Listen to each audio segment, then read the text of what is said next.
ਜੇ ਤੁਸੀਂ ਜਸਟਿਸ ਮਾਰਕੰਡੇ ਜਿਹੜਾ ਕਾਟਜੂ ਜਿਹੜਾ ਖੁਦ ਜਸਟਿਸ ਰਿਹਾ ਸੁਪਰੀਮ ਕੋਰਟ ਦਾ ਉਹਦੀ ਗੱਲ ਮੰਨੋ ਤੇ ਉਹ ਕਹਿੰਦਾ ਵੀ 85% ਸੁਪਰੀਮ ਕੋਰਟ ਦੇ ਜੱਜ ਜਿਹੜੇ ਨੇ ਉਹ ਕਰਪਟ ਨੇ, ਪੈਸੇ ਲੈ ਕੇ ਫੈਸਲੇ ਕਰਦੇ ਨੇ। ਭਾਰਤ ਦੇ ਉਸ ਹਿੰਦੂਤਵਾ ਦੇ ਸਟਰਕਚਰ ਦੇ ਵਿੱਚ ਜਿੱਥੇ 80% ਦੇ ਕਰੀਬ ਬੁੱਤ ਪ੍ਰਸਤ ਲੋਕ ਨੇ, ਜੇ ਉਹਨਾਂ ਨੂੰ ਹਿੰਦੂ ਨਾ ਵੀ ਕਹਿਣਾ ਹੋਏ, ਪਰ ਜੇ ਤੁਸੀਂ ਸੈਂਸਸ ਫਿਗਰ ਜਿਹੜੀਆਂ ਲੇਟੈਸਟ 2011 ਦੀਆਂ ਅਵੇਲੇਬਲ ਨੇ ਉਹਨਾਂ ਦੇ ਲਿਹਾਜ਼ ਨਾਲ ਦੇਖੋ ਤਾਂ 79.67% ਆਬਾਦੀ ਹਿੰਦੂਆਂ ਦੀ ਹੈ। ਸਿੱਖਾਂ ਦਾ ਜਿਹੜੀ ਉਹਨਾਂ ਦੀ ਗਰੋਥ ਰੇਟ ਹੈ ਉਹ ਘਟ ਰਿਹਾ ਹੈ। ਭਾਈ ਹੁਣ ਤਾਂ ਪੰਜਾਬ ਜਾਂ ਚੰਡੀਗੜ੍ਹ ਦੇ ਇੰਟਰਵਿਊਆਂ 'ਚ ਵੀ ਇਹ ਹਾਲ ਹੋਣ ਲੱਗ ਗਿਆ ਕਿ ਕਿਤੇ ਕੜੇ ਲਵਾਏ ਹੁੰਦੇ ਨੇ, ਕਿਤੇ ਕਿਰਪਾਨ ਲਵਾਈ ਹੁੰਦੀ ਹੈ, ਔਰ ਉਹ ਜਿਹੜਾ ਉਸ ਲੈਵਲ ਦੇ ਉੱਤੇ ਨੈਗੇਟਿਵਿਟੀ ਉਹ ਤੁਸੀਂ 47 ਤੋਂ ਬਾਅਦ ਹੀ ਫਿਲਮਾਂ ਦੇ ਵਿੱਚ ਇੱਕ ਜ਼ਮਾਨੇ 'ਚ ਜੇ ਟੈਕਸੀ ਡਰਾਈਵਰ, ਜੋਕਰ ਔਰ ਫਨੀ ਮੈਨ ਜਿਹੜਾ ਹੈ ਜਿਹਨੂੰ ਬਣਾਉਣਾ ਹੈ, ਜਿਹਦਾ ਮਜ਼ਾਕ ਉਡਾਉਣਾ ਤੋਂ ਸਿੱਖ ਪੱਗ ਵਾਲਾ ਬਣਾ ਦਿਓ।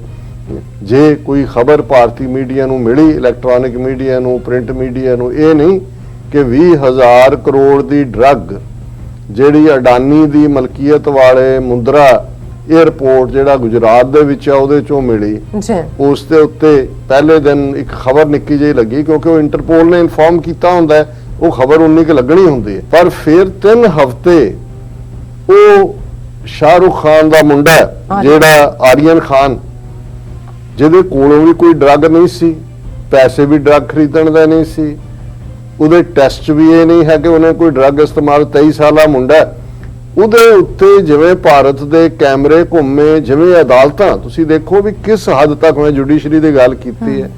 ਔਰ ਅਸੀਂ ਹੁਣ ਤਾਂ ਦੇਖ ਹੀ ਲਿਆ ਹਿੰਦੂਤਵਾ ਦੇ ਪ੍ਰਭਾਵ ਥੱਲੇ ਉਹ ਫੈਸਲੇ ਰਾਮ ਮੰਦਰ ਬਣਾਉਣ ਦੀ ਲਾਈਨ ਹੋਏ, ਟ੍ਰਿਪਲ ਤਲਾਕ ਦੀ ਹੋਏ, ਜਾਂ ਈਵਨ CAA NRP 2 ਸਾਲ ਤੋਂ ਫਾਈਲਾਂ ਪਈਆਂ ਹੋਈਆਂ ਨੇ ਕੋਈ ਉਹਦੇ ਤੇ ਕਿ ਭਾਈ ਇਹ ਤਾਂ ਬੇਸਿਕ ਇੱਕ ਪਾਸੇ ਫੰਡਾਮੈਂਟਲ ਰਾਈਟ ਇਹ ਕਹਿੰਦਾ ਹੈ ਉਸ ਕਨਸਟੀਟਿਊਸ਼ਨ ਦਾ ਕਿ ਮਜ਼ਹਬ ਦੇ ਨਾਂ ਤੇ ਤੁਸੀਂ ਡਿਸਕ੍ਰਿਮੀਨੇਟ ਨਹੀਂ ਕਰ ਸਕਦੇ।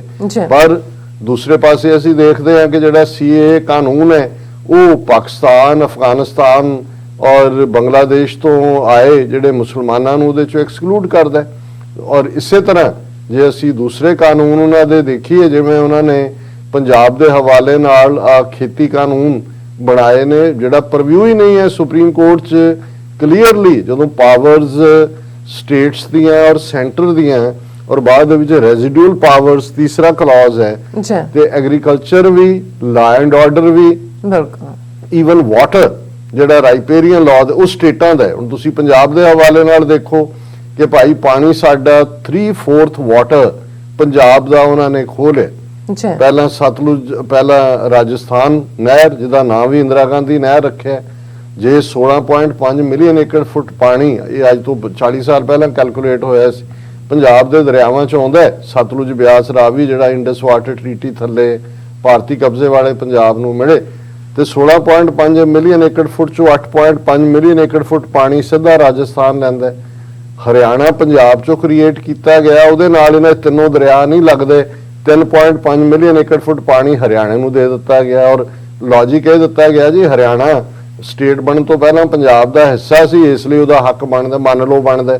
ਪਰ ਹੁਣ ਯਮਨਾ ਦਰਿਆ ਜਿਹੜਾ ਉਹ ਹਰਿਆਣੇ 'ਚੋਂ ਨਿਕਲਦਾ, ਲੇਕਿਨ ਉਹਦੇ 'ਚੋਂ ਪੰਜਾਬ ਨੂੰ ਇੱਕ ਬੂੰਦ ਵੀ ਪਾਣੀ ਦੀ ਨਹੀਂ ਹੈ। ਉਦੋਂ ਇਹ ਕਿੱਥੇ ਗਿਆ ਕਿ ਭਾਈ ਹਰਿਆਣਾ ਪੰਜਾਬ ਦਾ ਹਿੱਸਾ ਸੀ। ਇਸੇ ਤਰ੍ਹਾਂ ਖੇਤੀ ਕਾਨੂੰਨਾਂ ਦੀ ਅਸੀਂ ਗੱਲ ਕੀਤੀ, ਅੱਜ ਜਦੋਂ ਅਸੀਂ ਅਕਤੂਬਰ ਮਹੀਨੇ ਦੇ ਐਂਡ 'ਚ ਪਹੁੰਚ ਗਏ ਹਾਂ, ਆਲਰੇਡੀ 12ਵਾਂ ਮਹੀਨਾ ਸ਼ੁਰੂ ਹੋ ਗਿਆ। 26 ਨਵੰਬਰ 2020 ਨੂੰ ਦਿੱਲੀ ਦੀਆਂ ਬਰੂਹਾਂ ਤੇ ਆ ਕੇ ਕਿਸਾਨ ਬੈਠਦੇ ਨੇ, ਔਰ ਇਹਦੇ ਬਾਵਜੂਦ ਕਿ ਰਿਪੀਟਡਲੀ ਇਹ ਪਾਰਟ ਸਾਹਮਣੇ ਹੈ ਕਿ ਇਹ ਤਾਂ ਸੈਂਟਰ ਗਵਰਨਮੈਂਟ ਦਾ ਹੱਕ ਹੀ ਨਹੀਂ ਹੈ ਕਿ ਐਗਰੀਕਲਚਰ ਨਾਲ ਰਿਲੇਟਡ ਉਹ ਕਾਨੂੰਨ ਬਣਾਏ। ਲਾ ਐਂਡ ਆਰਡਰ ਦੀ ਗੱਲ ਕਰੀਏ, ਉਹਦੇ ਲਈ ਉਹਨਾਂ ਨੂੰ ਕਾਨੂੰਨ ਦੀ ਲੋੜ ਹੀ ਨਹੀਂ ਪਈ। 2 ਹਫ਼ਤੇ ਪਹਿਲਾਂ ਉਹਨਾਂ ਨੇ ਸਿੱਧਾ ਆਰਡੀਨੈਂਸ ਹੋਮ ਮਿਨਿਸਟਰ, ਉਹ ਜਿਹੜਾ ਬਿੱਲੇ ਰੰਗੇ ਦਾ ਦੂਜਾ ਜਿਹੜਾ ਮੋਦੀ ਅਮਿਤ ਸ਼ਾਹ ਦੀ ਹੋਮ ਮਿਨਿਸਟਰੀ ਕਹਿੰਦੀ ਹੈ ਓਕੇ ਜੀ ਅਸੀਂ ਜਿਹੜੇ ਬਾਰਡਰ ਸਿਕਿਉਰਿਟੀ ਫੋਰਸ ਦੀ ਜੁਰਿਸਡਿਕਸ਼ਨ ਹੈ ਅੱਗੇ 15 ਕਿਲੋਮੀਟਰ ਸੀ, ਅਸੀਂ ਹੁਣ 50 ਕਿਲੋਮੀਟਰ ਕਰ ਦਿੱਤੀ, ਅੱਧਾ ਪੰਜਾਬ ਉਹਨਾਂ ਨੇ ਸਿੱਧੇ ਤੌਰ ਤੇ ਲੈ ਲਿਆ। ਔਰ ਉਹਦਾ ਲੌਜਿਕ ਇਹਨਾਂ ਦੇ ਸਟੂਜ ਕੈਪਟਨ ਅਮਰਿੰਦਰ ਨੇ ਕੱਲ ਦੀ ਪ੍ਰੈਸ ਕਾਨਫਰੰਸ 'ਚ ਇਹ ਦਿੱਤਾ ਕਿ ਜੀ ਅੱਗੇ ਜਿਹੜੇ ਡਰੋਨ ਪਾਕਿਸਤਾਨ ਤੋਂ ਆਉਂਦੇ ਸੀ ਜਿਨ੍ਹਾਂ ਦੇ ਵਿੱਚ ਹਥਿਆਰ ਔਰ ਡਰੱਗਸ ਔਰ ਦੂਸਰਾ ਸਟਫ ਹੁੰਦਾ, ਉਹਨਾਂ ਡਰੋਨਸ ਦੀ ਰੇਂਜ 15 ਕਿਲੋਮੀਟਰ ਤੱਕ ਹੀ ਹੁੰਦੀ ਸੀ। ਹੁਣ ਉਹਨਾਂ ਨੇ ਮੋਰ ਸੋਫਿਸਟੀਕੇਟ ਡਰੋਨ ਬਣਾ ਲਏ ਨੇ ਹੁਣ, ਕਿਉਂਕਿ ਉਹ 50 ਕਿਲੋਮੀਟਰ ਤੱਕ ਮਾਰ ਕਰਦੇ ਨੇ, ਇਸ ਲਈ BSF ਹੁਣ 50 ਕਿਲੋਮੀਟਰ ਤੱਕ ਹੋਏਗੀ। ਹੁਣ ਤੁਸੀਂ ਕੁਝ ਮਹੀਨਿਆਂ ਬਾਅਦ ਦੇਖੋਗੇ ਉਹ ਕਹਿਣਗੇ ਜੀ ਪਾਕਿਸਤਾਨ ਨੇ ਡਰੋਨ ਬਣਾ ਰਹੇ ਨੇ ਜਿਹਦੀ ਮਾਰ 100 ਕਿਲੋਮੀਟਰ ਤੱਕ ਹੈ, ਤੇ ਸਾਰੇ ਦਾ ਸਾਰਾ ਪੰਜਾਬ ਜਿਹੜਾ ਹੈ ਉਹ ਸਿੱਧੇ ਤੌਰ ਦੇ ਉੱਤੇ ਸੈਂਟਰ ਦੇ ਕੰਟਰੋਲ 'ਚ ਜਾਏਗਾ।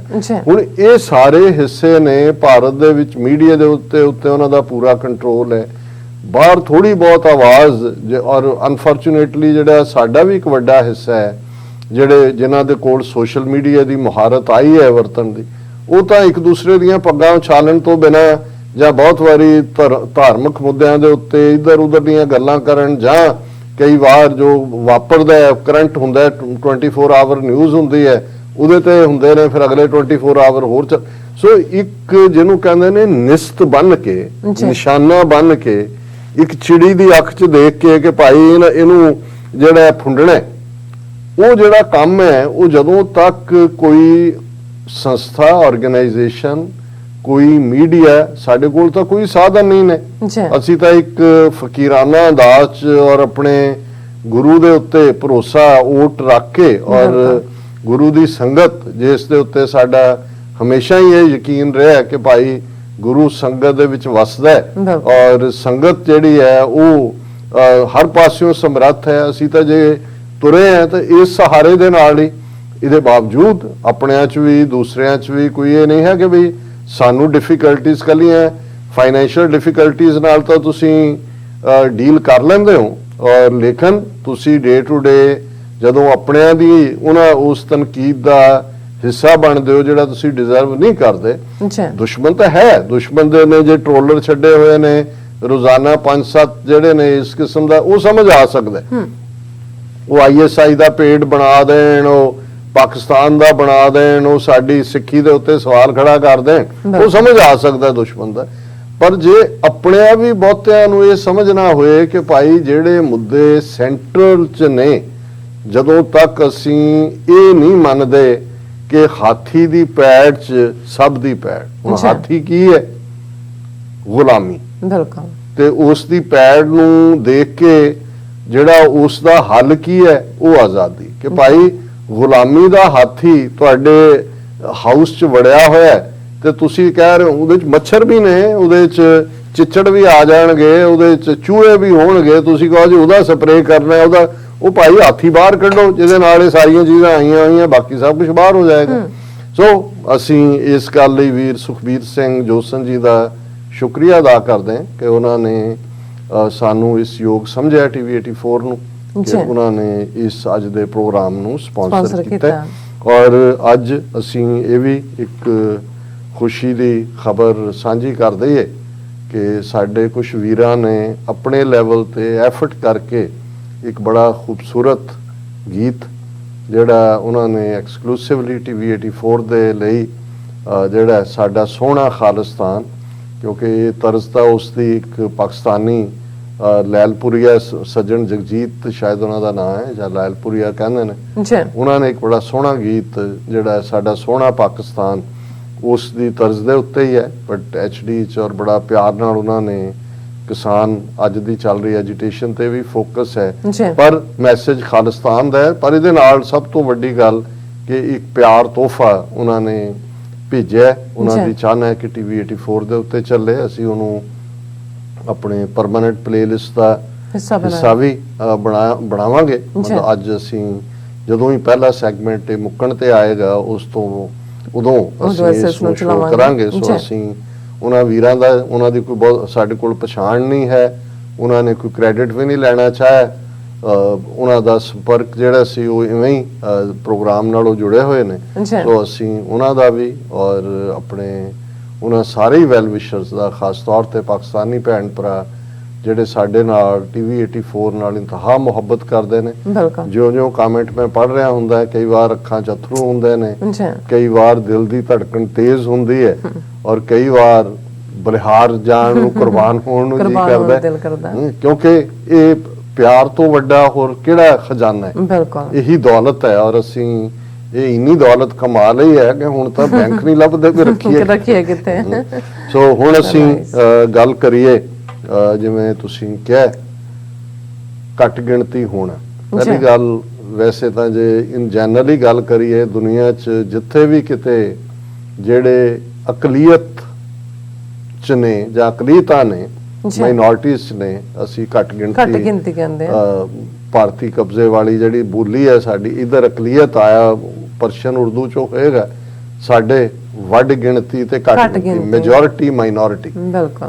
ਉਹ ਵੈਸੇ ਜਿੱਥੇ ਵੀ ਹੋਣ, ਜਿਸ ਸੁਸਾਇਟੀ ਸਮਾਜ 'ਚ, ਉਹ ਦੋ ਤਰ੍ਹਾਂ ਦੇ ਖਤਰਿਆਂ ਤੋਂ ਹਮੇਸ਼ਾ ਹੀ ਉਸ ਤਰ੍ਹਾਂ ਉਹਨਾਂ ਦੇ ਉੱਤੇ ਲਟਕ ਰਹੇ ਹੁੰਦੇ ਨੇ। ਪਹਿਲਾਂ ਤਾਂ ਕਿਉਂਕਿ ਉਹ ਮਾਈਨੋਰਿਟੀ ਹੁੰਦੇ ਨੇ ਤੇ ਮਾਈਨੋਰਿਟੀ ਦਾ ਇੱਕ ਆਪਣਾ ਕਲਚਰ ਵੀ ਹੁੰਦਾ ਹੈ, ਤਹਿਜ਼ੀਬ ਹੁੰਦੀ ਹੈ, ਬੋਲੀ ਹੁੰਦੀ ਹੈ, ਮਜ਼ਹਬ ਹੁੰਦਾ ਹੈ, ਤੇ ਉਹਨਾਂ ਨੂੰ ਇਹ ਹੁੰਦਾ ਫਿਕਰ ਕਿ ਵੀ ਸਾਡੇ ਬੱਚੇ ਬੱਚੀਆਂ ਅੱਗੋਂ ਆਪਣੇ ਦਾਇਰਾਕਾਰ 'ਚ ਰਹਿਣਗੇ ਕਿ ਨਹੀਂ, ਕਿਵੇਂ ਉਹਨਾਂ ਨੂੰ ਰੱਖਣਾ। ਹੁਣ ਮੈਜੋਰਿਟੀ ਵਾਲੇ ਵੀ ਕ੍ਰਾਸ ਕਰਦੇ ਨੇ, ਪਰ ਉਹ ਕ੍ਰਾਸ ਕਰਦੇ ਵੀ ਰਹਿਣ, ਇੰਨਾ ਮਾਈਨਿਊਟ ਹੁੰਦਾ ਵੀ ਫਰਕ ਨਹੀਂ ਪੈਂਦਾ।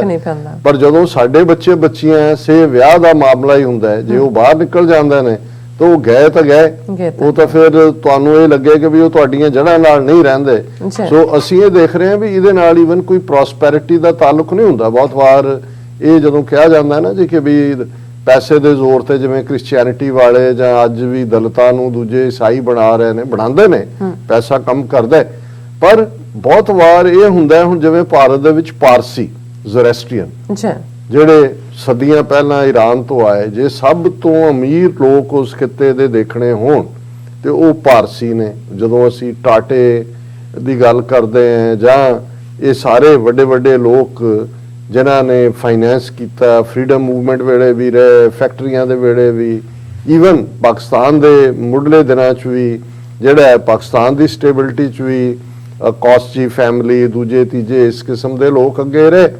ਔਰ ਫਿਲੈਂਥਰੋਪੀ 'ਚ ਵੀ ਜਿੰਨੇ ਪਬਲਿਕ ਅੱਜ ਵੀ ਬੰਬੇ ਔਰ ਜਿੱਥੇ ਉਹਨਾਂ ਦੀ ਜ਼ਿਆਦਾ ਗਿਣਤੀ ਹੈ, ਬੜੇ ਬੜੇ ਹਸਪੀਟਲ, ਮਿਊਜ਼ੀਅਮ, ਦੂਜੇ ਤੀਜੇ, ਇੰਨਾ ਕੁਝ ਉਹਨਾਂ ਨੇ ਬਣਾਇਆ। ਇਹੀ ਨਹੀਂ ਕਿ ਉਹ ਪੈਸੇ ਕਮਾਉਂਦੇ ਨੇ, ਉਹ ਮਦਦ ਵੀ ਕਰਦੇ ਨੇ, ਲੇਕਿਨ ਹਰ ਸੈਂਸਸ ਤੋਂ ਬਾਅਦ ਉਹਨਾਂ ਦੀ ਗਿਣਤੀ, ਔਰ ਉਹਨਾਂ ਦੇ ਬਹੁਤ ਸਖਤ ਕਾਨੂੰਨ ਨੇ ਮਜ਼ਹਬੀ, ਵਿਆਹ ਦੇ ਮਾਮਲੇ ਨੂੰ ਲੈ ਕੇ, ਦੂਜੇ ਨੂੰ ਲੈ ਕੇ, ਲੇਕਿਨ ਉਹਨਾਂ ਦੀ ਹਰ ਸੈਂਸਸ ਤੋਂ ਬਾਅਦ ਉਹਨਾਂ ਦੀ ਗਿਣਤੀ ਘਟਦੀ ਜਾਂਦੀ ਔਰ ਇਵੈਂਚੁਅਲੀ ਉਹਨਾਂ ਨੂੰ ਵੀ ਪਤਾ ਹੈ ਕਿ ਉਹਨਾਂ ਨੇ।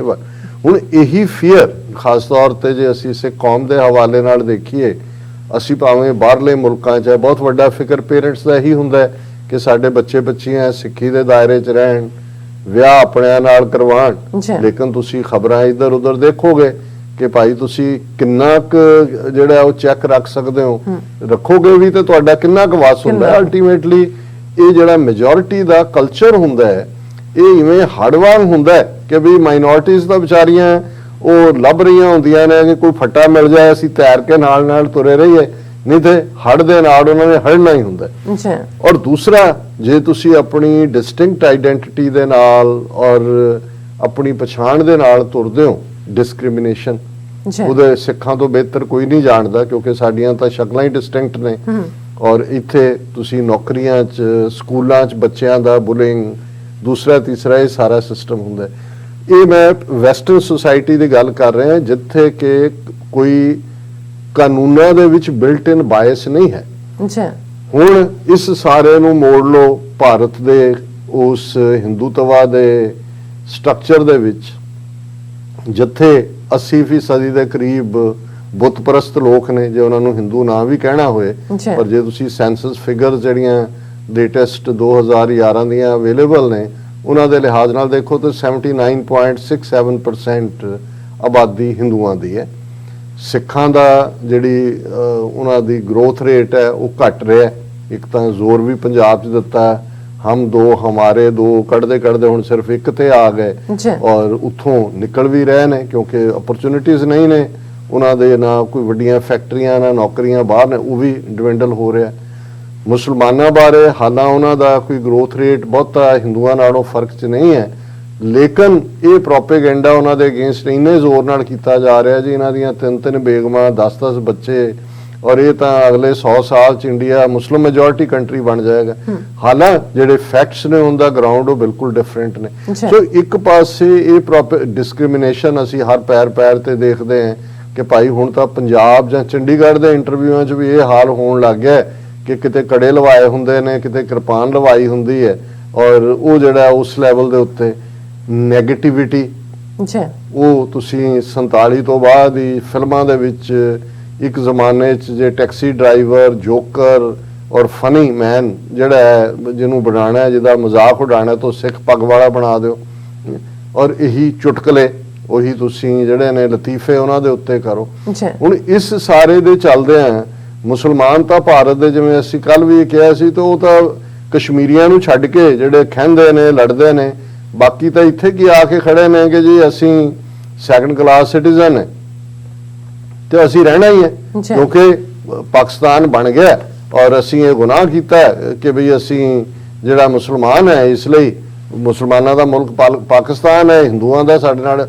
ਪਰ ਉਹਨਾਂ ਦਾ ਅੱਖਾਂ ਬੰਦ ਕਰਕੇ ਭਾਰਤ ਮਾਤਾ ਕੀ ਜੈ ਵੀ ਉਹ ਕਹਿੰਦੇ ਨੇ, ਪੂਰੇ ਦਾ ਪੂਰਾ ਇੰਡੀਆ ਦੇ ਨਾਲ ਆਪਣੀ ਲਾਇਲਟੀ ਵੀ ਸ਼ੋਅ ਕਰਦੇ ਨੇ, ਬਾਰ-ਬਾਰ ਕਰਨ ਦੇ ਬਾਵਜੂਦ। ਜਦੋਂ ਦਾ ਹੁਣ ਹਿੰਦੂ ਤਵੀਆਂ ਦੇ ਕੋਲ ਪਾਵਰ ਆਈ ਹੈ, ਡਿਸਕ੍ਰਿਮੀਨੇਸ਼ਨ ਜਾਂ ਰਿਪਰੈਜ਼ੈਂਟੇਸ਼ਨ ਅੱਜ ਵੀ ਤੁਸੀਂ ਦੇਖੋ, ਜੇ ਤੁਸੀਂ ਲੋਐਸਟ ਲੈਡਰ ਸੁਸਾਇਟੀ ਦਾ ਦੇਖੋ, ਪਾਵਰਟੀ ਲਾਈਨ ਥੱਲੇ ਮੈਕਸਿਮਮ ਮੁਸਲਮਾਨ ਉਹਦੇ ਚਾਹਣਗੇ। ਹਾਲਾਂ 15-16 200 ਮਿਲੀਅਨ ਦੀ ਆਬਾਦੀ ਕੋਈ ਛੋਟੀ ਆਬਾਦੀ ਨਹੀਂ ਹੈ। ਇੰਡੋਨੇਸ਼ੀਆ ਪਾਕਿਸਤਾਨ ਤੋਂ ਬਾਅਦ ਤੀਸਰੇ ਨੰਬਰ ਤੇ ਦੁਨੀਆ ਦੀ ਚ ਮੁਸਲਮਾਨ ਨੰਬਰ ਹੋਏਗਾ, ਲੇਕਿਨ ਉਹਨਾਂ ਨੂੰ ਕਿਵੇਂ ਜਿਹੜਾ ਉਹ ਇਕਨੋਮਿਕਲੀ ਥੱਲੇ ਸੁੱਟਿਆ ਹੋਇਆ ਹੈ। ਪੋਲੀਟੀਕਲ ਰਿਪਰੈਜ਼ੈਂਟੇਸ਼ਨ ਉਹਨਾਂ ਦੇ ਘੱਟੋ ਘੱਟ 50 MP ਹੋਣੇ ਚਾਹੀਦੇ ਨੇ ਜੇ ਤੁਸੀਂ ਆਬਾਦੀ ਦੇ ਲਿਹਾਜ਼ ਨਾਲ ਦੇਖਣ। ਉਹ ਤੁਸੀਂ ਦੇਖੋਗੇ ਕਿ ਬੀਜੇਪੀ ਨੇ ਤਾਂ ਫੈਸਲਾ ਹੀ ਕੀਤਾ ਹੋਇਆ ਕਿਸੇ ਮੁਸਲਮਾਨ ਨੂੰ ਟਿਕਟ ਨਹੀਂ ਦੇਣੀ। ਦੂਸਰਿਆਂ ਦੇ ਵੀ ਜਿਹੜੇ ਹੁੰਦੇ ਨੇ ਉਹ ਡਰ ਕੇ ਹੀ ਰਹਿੰਦੇ ਨੇ। ਲੇਕਿਨ ਹਿੰਦੂ ਤਵੀਆਂ ਦੇ ਆਉਣ ਤੋਂ ਬਾਅਦ ਜਿਹੜੇ ਕੁਝ ਫੀਲਡ ਜਿਹਦੇ 'ਚ ਮੁਸਲਮਾਨਾਂ ਨੇ ਐਕਸੈਲ ਕੀਤਾ, ਜਿਹਦੇ 'ਚ ਕਿ ਥੋੜਾ ਬਹੁਤ ਐਬਿਲਿਟੀ ਵੀ ਕ੍ਰਾਈਟੇਰੀਆ ਸੀ, ਉਹਨਾਂ 'ਚ ਇੱਕ ਫਿਲਮ ਇੰਡਸਟਰੀ ਹੈ। ਹੁਣ ਫਿਲਮ ਇੰਡਸਟਰੀ ਦੇ ਵਿੱਚ ਪਹਿਲਾਂ ਵੀ ਉਹ ਦਲੀਪ ਕੁਮਾਰ ਔਰ ਉਸ ਜ਼ਮਾਨੇ ਤੋਂ ਲੈ ਕੇ ਨੂਰ ਜਹਾਂ, ਉਹ ਤਾਂ ਪਾਕਿਸਤਾਨ ਆ ਗਈ ਬਾਅਦ ਦੇ ਵਿੱਚ, ਮੀਨਾ ਕੁਮਾਰੀ, ਵਹੀਦਾ ਰਹਿਮਾਨ, ਇਹ ਸਾਰੇ ਨਾਂ ਜਿਹੜੇ ਨੇ ਇਹ ਰਹੇ। ਲੇਕਿਨ ਈਵਨ 60ਵੇਂ 70ਵੇਂ ਤੋਂ ਬਾਅਦ ਵੀ ਅਸੀਂ ਦੇਖਦੇ ਹਾਂ ਕਿ ਜਿਨ੍ਹਾਂ ਨੂੰ ਖਾਨਾਂ ਦਾ ਦੌਰ ਕਹਿੰਦੇ ਨੇ, ਆਮਿਰ ਖਾਨ, ਸਲਮਾਨ ਖਾਨ ਔਰ ਦੂਸਰੇ ਸ਼ਾਹਰੁਖ ਖਾਨ, ਇਹਨਾਂ ਨੇ ਆਪਣੀ ਥਾਂ ਬਣਾਈ। ਹੋਰ ਵੀ ਬਹੁਤ ਸਾਰੇ ਨੇ, ਹਾਲਾਂ ਮੈਂ ਕਦੇ ਇਹਨਾਂ ਦਾ ਕੋਈ ਐਡਵੋਕੇਟ ਨਹੀਂ ਹੈ, ਮੈਨੂੰ ਪਤਾ ਹੈ ਵੀ ਜਿਹੜੇ ਇਸ ਦੁਨੀਆ 'ਚ ਜਾਂਦੇ ਨੇ ਉਹਨਾਂ ਦਾ ਅਲਟੀਮੇਟ ਜਿਹੜਾ ਇਸ਼ਟੋ ਦੌਲਤ ਹੀ ਹੁੰਦਾ ਹੈ। ਦੌਲਤ ਦੇ ਦੁਆਲੇ ਉਹਨਾਂ 'ਚੋਂ ਤੁਸੀਂ ਮੁਸਲਮਾਨ ਲੱਭਣਾ ਚਾਹੋ ਜਾਂ ਉਹਨਾਂ 'ਚੋਂ ਸਿੱਖ ਲੱਭਣਾ ਚਾਹੋ, ਇਹ ਨਹੀਂ ਹੈ। ਲੇਕਿਨ ਇਹਦੇ ਬਾਵਜੂਦ ਕਿ ਉਹ ਉਹਨਾਂ ਫਿਲਮਾਂ ਦੇ ਵਿੱਚ ਵੀ ਦੂਜਾ ਪੂਰਾ, ਹੁਣ ਦਲੀਪ ਕੁਮਾਰ ਨੇ ਜੇ ਉਹ 80-90% ਰੋਲ ਜਿਹੜੇ ਨੇ ਉਹ ਦਲੀਪ ਕੁਮਾਰ ਦੇ ਉਹੀ ਸੀ, ਕਿਤੇ ਰਾਮ ਸ਼ਾਮ ਹੈ, ਕਿਤੇ ਮੰਦਰ ਹੈ, ਕਿਤੇ ਉਹੀ ਯੂਪੀ ਬਿਹਾਰ ਦੀ ਬੋਲੀ ਬੋਲਣ ਵਾਲੇ ਸਾਰੇ ਰੋਲ ਰਹੇ ਨੇ। ਲੇਕਿਨ ਉਹਦਾ ਨਾਂ ਕਿਉਂਕਿ ਪਹਿਲਾਂ ਯੂਸਫ ਖਾਨ ਸੀ, ਇਸ ਲਈ ਉਹਨੂੰ ਕਦੇ ਇਹਨਾਂ ਨੇ ਮਾਫ ਨਹੀਂ ਕੀਤਾ ਹਿੰਦੂ ਤਵੀਆਂ ਨੇ। ਜੇ ਉਹਨਾਂ ਨੂੰ ਜਿਹੜਾ ਹੈ ਉਹ ਪਾਕਿਸਤਾਨ ਦਾ ਹਾਈਐਸਟ ਸਿਵਿਲੀਅਨ ਅਵਾਰਡ ਮਿਲਿਆ ਜਦੋਂ ਕਾਰਗਿਲ ਜੰਗ ਹੋਈ, ਤੇ ਇੰਨਾ ਇੱਕ ਲੌਬੀ ਚਲਾਈ ਕਿ ਵੀ ਇਹ ਵਾਪਸ ਕਰੇ, ਔਰ ਕੀ ਹਾਲ ਕੀਤਾ। ਔਰ ਇਹ ਈਵਨ ਉਹਨਾਂ ਦੀ ਡੈਥ ਦੇ ਉੱਤੇ ਵੀ ਇੱਕ ਦੋ ਹਿੰਦੂ ਤਵੀਆਂ ਨੇ ਇਸ ਕਿਸਮ ਦਾ ਪ੍ਰੋਪੇਗੈਂਡਾ ਕਿ ਭਾਈ ਉਹ ਕਿੰਨਾ ਕੁ ਇੰਡੀਅਨ ਸੀ ਇਸ ਦੇ ਥੱਲੇ। ਲੇਕਿਨ ਹੁਣ ਤਾਂ ਜਦੋਂ ਉਹ ਤਾਂ ਇੱਕ ਚੱਲਦਾ ਹੀ ਰਿਹਾ ਨੈਗੇਟਿਵਿਟੀ ਵਾਲਾ, ਉਹ ਵੀ ਵਿਚਾਰੇ ਸੰਭਲ ਕੇ ਮੂੰਹ ਕੀ ਕਹਿਣਾ ਕੀ ਨਹੀਂ ਕਹਿਣਾ ਇਹੀ ਰਿਹਾ। ਹੁਣ ਇਹ ਫਿਲਮ ਇੰਡਸਟਰੀ, ਜਿਵੇਂ ਅਸੀਂ ਅਮਰੀਕਾ ਦੇ ਹਵਾਲੇ ਨਾਲ ਕਿਹਾ ਸੀ ਕਿ ਕਾਲਿਆਂ ਦੇ ਕੋਲ ਦੋ ਹੀ ਰਾਹ ਬਚੇ ਸੀ ਕਿ ਜਾਂ ਉਹ ਮਿਊਜ਼ਿਕ ਵਾਲੇ ਫੀਲਡ 'ਚ ਸੀ ਜਾਂ ਸਪੋਰਟਸ ਵਾਲੇ 'ਚ ਸੀ। ਭਾਰਤ ਦੇ ਮੁਸਲਮਾਨ ਵੀ ਆਲਮੋਸਟ ਜਿਹੜੇ ਪੁਸ਼ ਟੂ ਦਾ ਵਾਲ ਨੇ, ਉਹਨਾਂ ਦੇ ਕੋਲ ਇੱਕ ਫਿਲਮ ਇੰਡਸਟਰੀ ਦਾ ਸੀ।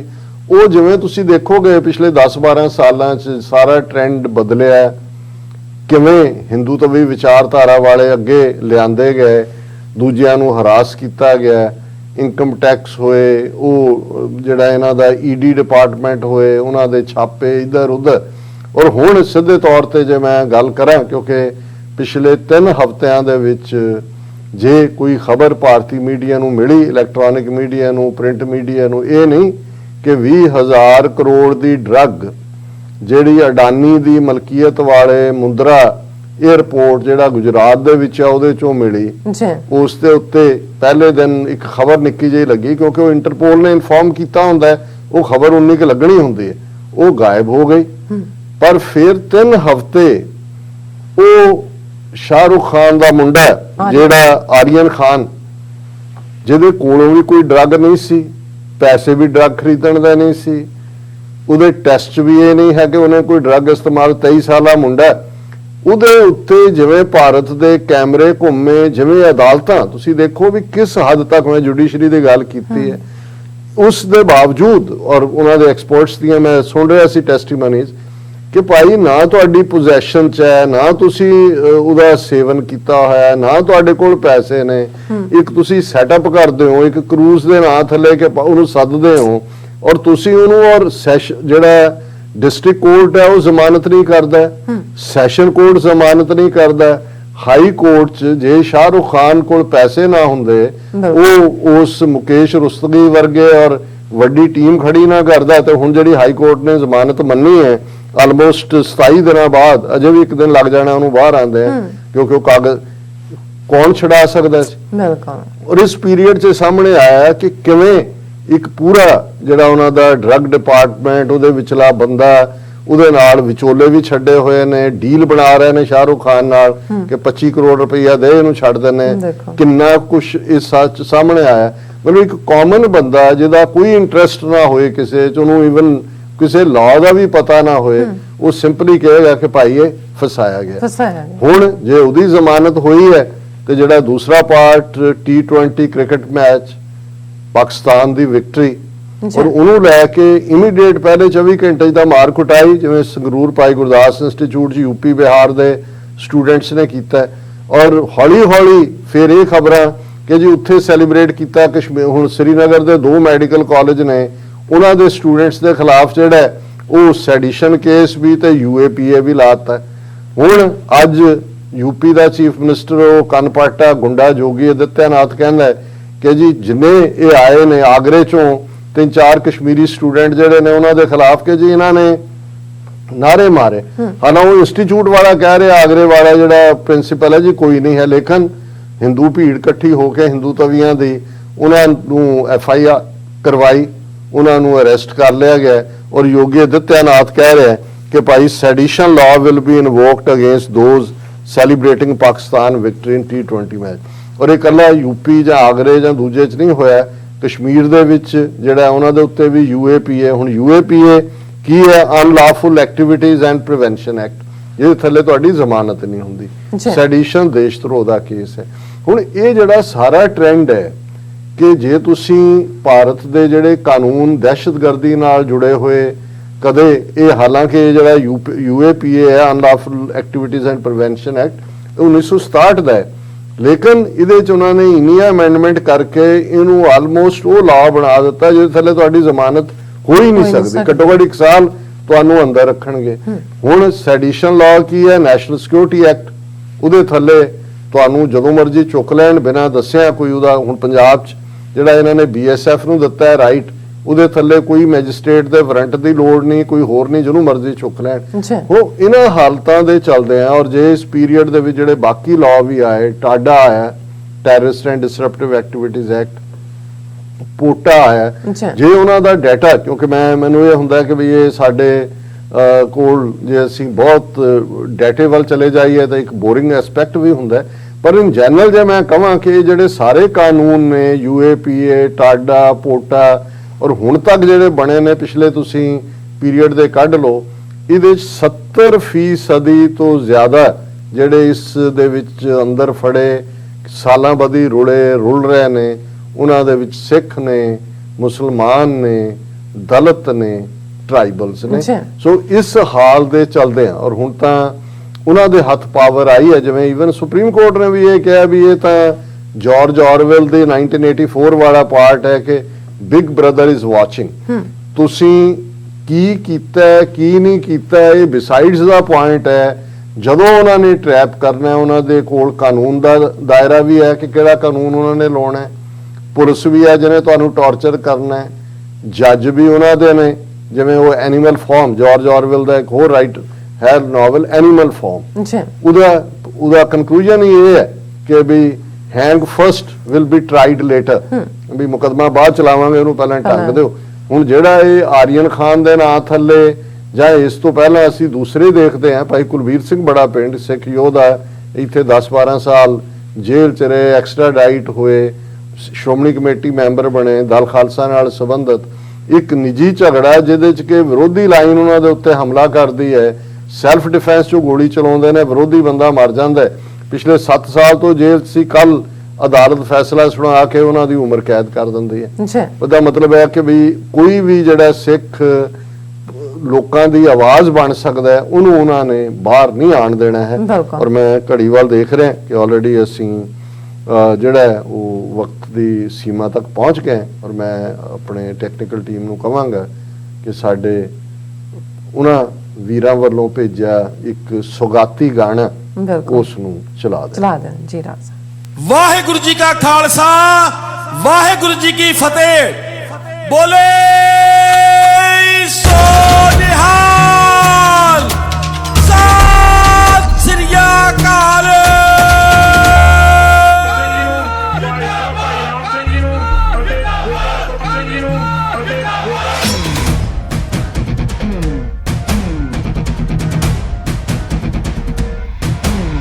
ਸਾਡੀ ਜਿੰਦ ਤੇ ਜਾਨ, ਸਾਨੂੰ ਇਹਦੇ ਤੇ ਮਾਣ, ਉੱਚਾ ਕਰਨਾ ਏ ਦੁਨੀਆ ਤੇ ਇਸ ਦਾ ਨਾਮ। ਸਾਡੀ ਜਿੰਦ ਤੇ ਜਾਨ, ਸਾਨੂੰ ਇਹਦੇ ਤੇ ਮਾਣ, ਉੱਚਾ ਕਰਨਾ ਏ ਦੁਨੀਆ ਤੇ ਇਸ ਦਾ ਨਾਮ। ਇਹਦੇ ਨਾਲ ਸਾਡੀ ਪਹਿਚਾਨ, ਇਹਦੇ ਨਾਲ ਸਾਡੀ ਪਹਿਚਾਨ, ਸਾਡਾ ਸੋਹਣਾ ਖਾਲਿਸਤਾਨ, ਸਾਡਾ ਸੋਹਣਾ ਖਾਲਿਸਤਾਨ।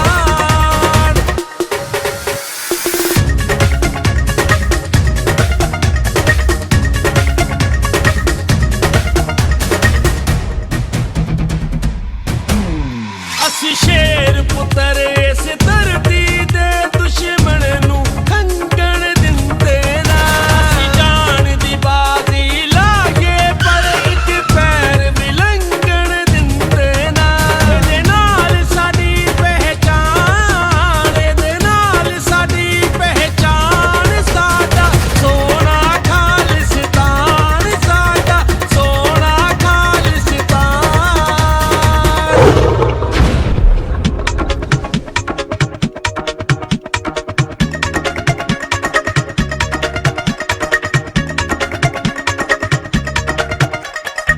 हैगी पवित्र धरती बाबे दी मेरे, सिंगा है लाए डेरे, बैरी सारे टेरे, बड़े ने लौन फिर दे, थल्ले ढोन फिर दे, सारे दे सारे ये तो जमा कच्ची ढोल ने। संत जरनैल सिंह पिंडरा वालियां ने, बैरी सन लाए अगे वेखे आए सारियां ने। खून च मिट्टी साडे खालिस्तान दी, जगतार सिंह हवारा जान दवे बारवी, भाई बलवंत राजवाना जगतार सिंह तारा, AK-47 वाले हथियार वी। ਇੱਥੇ ਠੰਡੀਆਂ ਛਾਵਾਂ, ਮਸਤ ਹਵਾਵਾਂ, ਪਿਆਰ ਦਾ ਮੀਂਹ ਵਰਸਾਉਂਦੀਆਂ ਨੇ। ਹਰੀਆਂ ਭਰੀਆਂ ਫਸਲਾਂ ਸਾਡੇ ਦੇਸ਼ ਦੀ ਸ਼ਾਨ ਵਧਾਉਂਦੀਆਂ ਨੇ। ਇਹਦੇ ਨਾਲ ਸਾਡੀ ਪਹਿਚਾਨ, ਇਹਦੇ ਨਾਲ ਸਾਡੀ ਪਹਿਚਾਨ, ਸਾਡਾ ਸੋਹਣਾ ਖਾਲਿਸਤਾਨ, ਸਾਡਾ ਸੋਹਣਾ ਖਾਲਿਸਤਾਨ।